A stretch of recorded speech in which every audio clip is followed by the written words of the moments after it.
Yorana Polinetti, Yorana, tous les amoureux du ballon rond, c'est un réel plaisir de vous retrouver pour ce nouvel épisode de Fénois Foot. Une émission qui sera consacrée ce dimanche au match retour de l'OFC Champions League.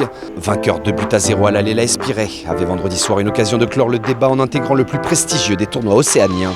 Face à eux, les protégés d'Araneda revanchards n'avaient pas l'intention d'offrir aussi facilement la qualification à son rival. Retour en début d'émission sur l'une des rencontres les plus attendues de ce début de saison.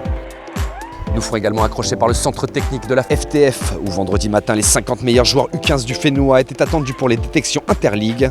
Bon, allez, va.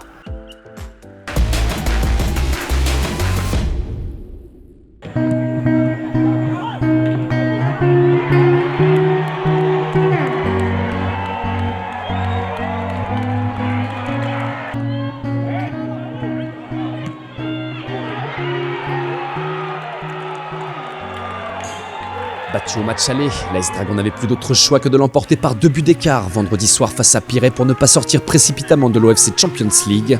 Pour y parvenir, les techniciens de Titioro ont eu 6 jours pour mettre en place un plan d'action. À notre micro, Efraïn Araneda. Le plan d'attaque, c'est essayer de marquer le plus vite possible pour remettre les matchs en jeu encore. Que je pense qu'on arrive à marquer très vite, on va pouvoir relancer cette match. Et là, ça va être pas pareil. Par contre, si on n'arrive pas à marquer, si on recule, et si Pirée prend les matchs en main comme ils ont fait la semaine dernière, ça va être difficile. Donc la consigne, c'est d'aller chercher haut et essayer de marquer au plus vite pour commencer à rejouer ces matchs d'une autre manière. Côté opposé, avec statistiquement 70% de chances de se qualifier, les joueurs de Raymond Anna Bennett n'avaient pas pour autant l'intention de baisser la garde. On joue pour aller chercher encore des buts, tout en essayant de ne pas encaisser. Si on n'encaisse pas, donc c'est déjà un point positif pour nous. Donc voilà, j'ai demandé, voilà, on joue pareil. C'est à nous de mettre la pression, c'est pas eux. S'ils mettent, à nous de répondre présent. Du côté des tribunes, même son cloche, les supporters de Pirée étaient relativement sereins à quelques minutes du coup d'envoi. On est très confiants, on est tous là pour supporter notre cousin, notre neveu, notre fils et tout ça.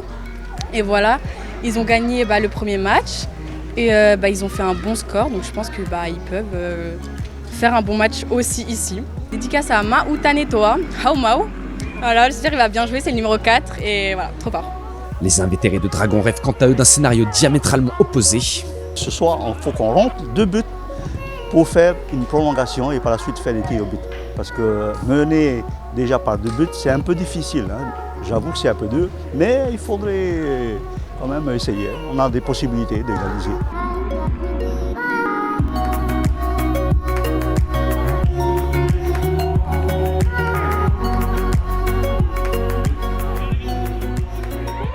Mais très rapidement au stade Pater, les coéquipiers de Tam Tetaouira ont définitivement clos le débat. Au quart d'heure de jeu, l'homme en forme du moment prend de vitesse la défense de Titioro avant de tromper De Bruyne d'une frappe à ras de terre. 1-0, Tetaouira est le premier à couper court aux espoirs de remontada des joueurs d'Araneda.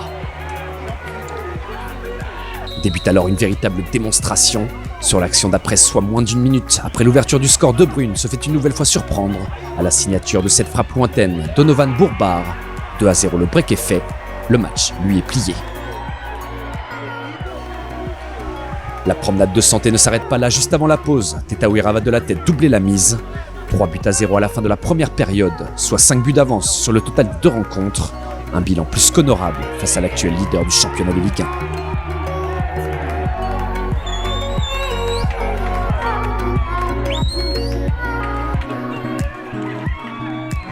La seconde période tourne au pugilat, d'abord par l'opportuniste Tioni et cette frappe flottante ne laissant aucune chance à Napa. Puis quelques minutes plus tard, par l'homme du match Tamatoa Tetaouira qui signera à Pater un triplé personnel. 5-0 à l'heure de jeu. Dragon est méconnaissable.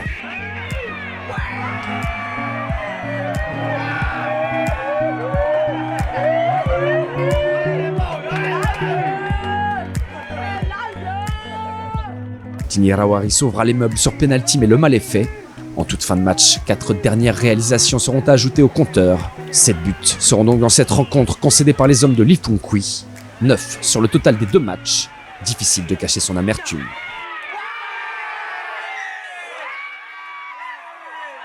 Il y a perdre, mais il y a perdre aussi la manière. Je pense que ce soir, on n'a pas du tout joué. On a regardé cette équipe de Pirée. Même si elle était forte, on a manqué de répondants. Et franchement, je suis vraiment déçu de notre prestation. Et je tenais aussi à m'excuser auprès des supporters qui sont venus nous voir. j'imagine que ça devait être frustrant pour eux de venir assister à une défaite comme ça. C'est pas l'image que j'ai de l'équipe. Et après, à nous de nous poser les bonnes questions, de se remettre en question et de voir pour la suite. Mais en tout cas, voilà, très déçu du match, mais félicitations encore à l'Espiré et bon courage à eux pour la Ligue. C'est vrai que ce soir, on a eu beaucoup d'occasions et de buts. Hein. Moi, je pense que c'est le travail qu'on a fourni depuis décembre et on l'a préparé comme il lui fallait. Mais je remercie encore les deux équipes et tout le staff, tous les joueurs qui ont su amener un résultat aujourd'hui. C'est une fierté, on a travaillé, on a beaucoup travaillé ces dernières semaines pour ça. Mais on savait que ça allait être ce deuxième match le plus compliqué. On a répondu présent, on a fait le boulot et on a récompensé quoi. L'AS Pirée ajoute donc à son calendrier les phases de poule de l'OFC Champions League. Un rendez-vous prévu au mois de mai prochain au Vanuatu avec les 8 meilleurs clubs du continent océanien. Triste désillusion pour l'AS Dragon qui passe au travers des deux oppositions les plus importantes de la saison.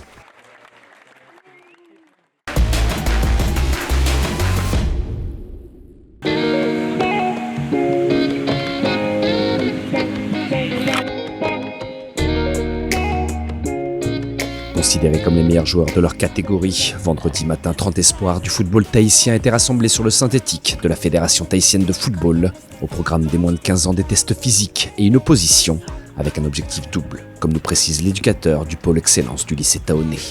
Faire la sélection des joueurs pour les interligues qui auront lieu en France à Clairefontaine et aussi préparer la sélection U15 pour tournoi OFC qui aura lieu en Nouvelle-Zélande au mois d'avril. Donc 2 objectifs aujourd'hui, sortir une sélection et là vraiment le plus difficile de prendre 2 à 5 joueurs. Car le jeu en vaut la chandelle, les sélectionnés s'envoleront vers Clairefontaine pour participer au tournoi Interligue organisé par la 3F. Le rêve est en marche. Déjà c'est une opportunité de partir là en avril. Franchement ça va être un plus pour ma carrière. Il y a un peu de pression, mais après il faut garder son calme, pas montrer aux adversaires et jouer comme toujours. Faut la donner les gars, ça bouge plus autour, forcément. Pour départager les 30 prétendants, Vincent Simon et son équipe passent en revue les moindres détails. Donc technique plus sur la capacité à pouvoir enchaîner tout de suite, vite lâcher le ballon.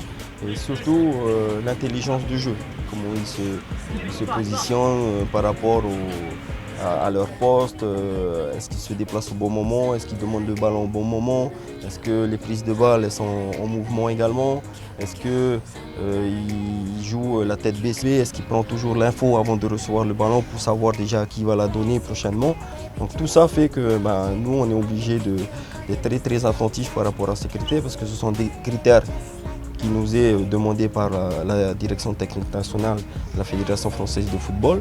Malgré une observation de longue haleine, la décision n'est jamais facile à prendre. Faire des choix, c'est renoncer à quelqu'un et c'est faire des déçus et puis des heureux. Mais bon, malheureusement, c'est le rôle d'un éducateur et le rôle de la direction technique. Dans les prochaines semaines, 2 voire 3 d'entre eux s'envoleront vers la métropole et le camp d'entraînement de l'équipe de France avec en ligne de mire les Interligues 2023. Un tournoi national suivi de très près par les recruteurs des clubs professionnels.